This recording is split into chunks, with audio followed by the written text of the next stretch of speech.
General Asim Munir ने जिरगे से कल वहाँ खिताब किया, हमने प्राइम मिनिस्टर का खिताब तो डिस्कस कर लिया था, लेकिन कबायली माहिदीन से field marshal general Asim Munir साहब ने भी खिताब किया, क्लियर कर दिया उन्होंने कि हमारे पास ठोस शवाहिद मौजूद हैं कि बलूचिस्तान में जो दहशतगर्दी हो रही है उसके पीछे भारत है।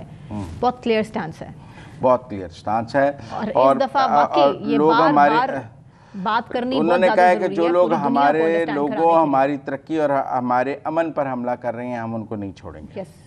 हमारे पास इस बात के ठोस शवाहिद मौजूद हैं कि बलूचिस्तान में दहशतगर्दी नेटवर्क्स के पीछे भारत का हाथ है।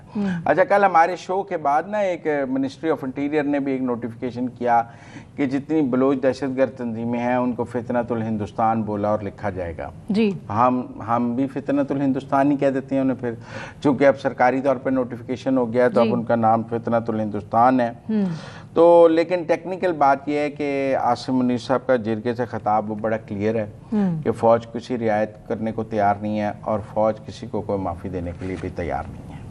तो लिहाजा ऑपरेशन होगा बलूचिस्तान में, दहशतगर्दों के नेटवर्क्स ख़त्म किए जाएंगे। इसमें टाइम लग सकता है, मैंने कल भी कहा था ये एक रात में ख़त्म नहीं हो सकता, लेकिन मुझे फ़ौज का अज़म और जनरल आसिम मुनीर का अज़म बिल्कुल ठीक लगता है कि वो इस वक्त इस मूड में है कि उन्होंने किसी को इस सारे को ख़त्म करना और हंगामी बुनियादों पर बड़े फैसले भी लिए गए।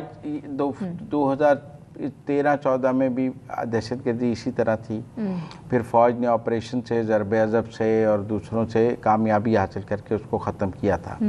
अब दोबारा सर उठाया है तो मुझे लगता है पाकिस्तान की फ़ौज इसको दोबारा ख़त्म कर देगी। तब भी 2-2.5 साल का टाइम लगा था, अब भी टाइम लग सकता है, लेकिन मुझे लगता है ये ख़त्म हो जाएगी।